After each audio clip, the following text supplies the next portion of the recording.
When you know, you know. You know that when I'm sitting on my bed with a cup of coffee in my hands and I'm speaking in English, it means just one thing. A brand new episode of Coffee Dates with Zoe.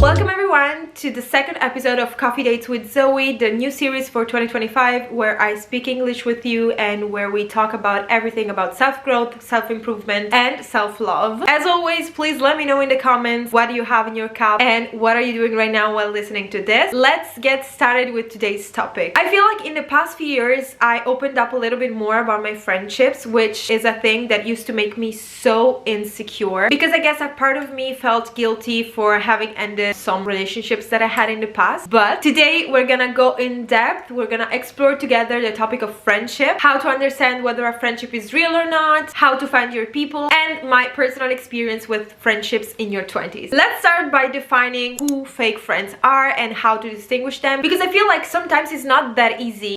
Oh, by the way, I forgot to tell you what I'm having. But as you probably already guessed, I'm having unsweetened soy milk with espresso, 2 shots, because we need them today. Anyways, beware, because fake friends can often be misjudged, especially in the beginning. And that's why actually people end up having fake friends. Because if we could recognize them from the very first time we meet them, we wouldn't be friends with them, right? Nobody would put themselves in that situation, of course. And in this regard, the thing that I really care to highlight right now is that sometimes it isn't simply a match. So don't feel guilty if you see the friends that you considered fake for you behaving well with other people or having good friendships with other people. That doesn't forcibly mean that the problem is you. You have to remember and keep in mind your reasons and especially trust your instincts because they never lie, even if it's hard to accept and it's probably painful at first. However, toxic friends are not always easy to discover. So I'm gonna help you a little bit by giving you what the red flags in friendships for me are. Of course, that can vary from person to person, and it doesn't necessarily mean that these reasons for you are red flags in friendships, but for me, let's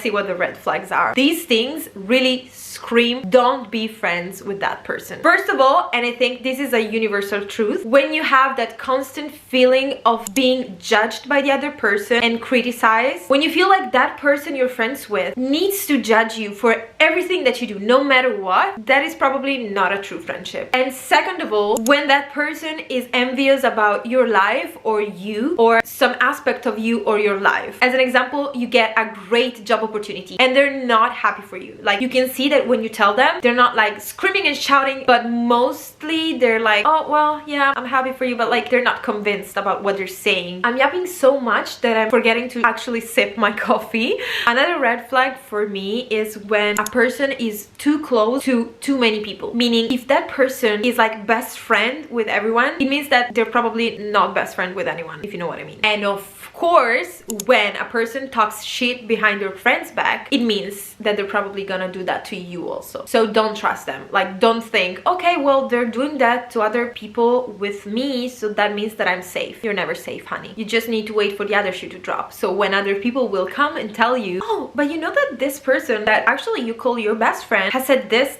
and this to me, talking shit about you, about your life, telling me all your secrets, all your private stories. What a surprise. And another thing that for me is kind of sketchy, I don't know, is when a person is too attached or not enough attached to you. I feel like this is pretty self-explanatory. Another thing that is kind of suspicious to me is when a person wants necessarily to be the center of your own world, the thing around which your entire existence revolves, and doesn't understand boundaries. I'm a good friend, but at the same time I have a life that I need to work on, I have goals I need to work on, and I can't constantly spend my entire time just dedicating myself to you. And last but not least, I actually don't believe anymore in the idea that the more diverse you are, the better you get along. When it comes to the core values of your person, when it comes to the important stuff, you can't be too different from the other person. And I would also add to that the level of empathy and of sensibility that a person has needs to be kind of similar to yours. But now let's come to talk about real friends. The greenest flags that a person can have for me are, first of all, being supportive supportive of your goals and understanding your boundaries. That's for me the number one priority, because my career and my accomplishments are so important for me that if you can't understand or support them, it's simply too difficult for you to be a part of my life and for me to accept that. And of course, another thing is that a friend of mine can never be jealous of me. This is a thing that I think is not talked about enough. Real friend is that person that is not attacking me in front of other people. If you disagree with me, it's fair. We don't always have to have the same point of view, but you're not making me even more uncomfortable in a social context if you disagree with me. I would much prefer if you would kind of support me in that moment, and then later on, when it's just the two of us, tell me like, I actually disagree with you, I think what you said or what you did was wrong, and confront me, but directly and privately. Then I think that I really recognize the people that I want in my life when I'm facing a difficult situation, because it's just a hard truth, but it needs to be accepted by your friend, that sometimes they want to support you in the way that you don't want to be supported. What I mean is, sometimes, for example, when I get upset, when I'm sad, when I'm going through a tough time, I just need time alone. I don't need anyone else around me, but I still need to feel that my friends are there for me when I will decide to open up about stuff, when I will decide that I want to get social again, and not necessarily they see eye to eye on things with me, but they need to respect that. When I'm feeling down and I'm telling them like, I just need some time alone and I will get back to you when I feel like talking about it. You don't need to force me to talk about it, because it's not good and it's not respecting my boundaries. Ooh, this is a big one. I'm there when you need me, but sometimes if I don't reply to you, especially because I'm so bad with texting, like I can't text people, I don't know why. I have so much stuff going on that I see your text and it's not like I don't want to reply to you, but maybe I don't have time in that moment and then I forget, and then it's just a lot of stuff going around my head, and it's not like I don't care about you. And the sooner you understand this, the sooner you will actually start to understand that I really care about you, but I show you in other ways. And you can't ask me to constantly text you or constantly find time to be with you every week, because my life is so intense that I have periods of time in which I don't see my friends that often. The real friends that are now in my life accept that and understand that I'm really focusing on my career, on my goals, on my studies, on personal growth. Like if they need me urgently, I will cancel everything on my schedule and just be there for them. How to get rid of toxic people, and especially why you should immediately do that. I know it doesn't sound good at the beginning, and getting rid of toxic friends from your life can be really challenging, but here are some things that you probably need to hear right now. It doesn't matter whether you've been friends for a lot of time or just a couple of months. If a person is not a good fit for you, you shouldn't be friends with them. You shouldn't waste your time and energy on them, and you shouldn't feel guilty about that. Of course, I'm not encouraging to cut your friends off at the first problem you have in your friendship, at the first argument, because people fight. Also, that is normal. Like, we have different opinions, and it wouldn't be a real friendship if you would always agree on everything, right? Or if you never had fights. So clearly it needs to be a well thought decision. Moreover, the process is not overnight. It's not like today you go up to that friend that you think is not really that good for you right now and say, okay, well, bye, I don't want to see you ever again, I don't want to hear from you, I don't want to know. If a person hasn't really been disrespecting me or doing bad stuff to me, but I still feel like we're not on the same page, it's fine. I will gradually start seeing them less, talking to them a little bit less. Eventually, it's also something that happens without us noticing sometimes, and it's just something that happens naturally. People grow apart. But why? You should avoid having people in your life that you don't resonate with anymore. Simply because you don't have unlimited time and energy. It's as simple as that. If you keep being surrounded by the wrong people, you don't have time and energy to dedicate to the right ones. You don't have space in your life to welcome the right ones for you. And it's hard, but you have to face loneliness. Because if you never face loneliness, you objectively don't have space for other people to come into your life. And then I can assure you, you will find your happiness again, because that's what happened to me. That's what I figured out from my own personal experience. I had, like, I think 3 or 4 months in which I had basically no one, and I'm not ashamed to tell you that. So I had, of course, people in my life I hanged out with sometimes, but they weren't friends, I would say. It was painful, I'm not gonna lie, and it made me feel so insecure, but in the end, what happened is that I attracted more people that were on the same page as me and that I actually felt comfortable around. And now the question that a lot of you may be asking right now is how to find your people then. How do you do that? As I was saying before, the first thing you need to face when you want to find your people is facing a time of loneliness. And not just for the reason I told you before. This is also because to find the right friends for you, you need to get to know yourself first. Also, be yourself. Don't hold yourself back on who you are. How can you attract the people you most resonate with if you're not being yourself. Then don't force things. I see this so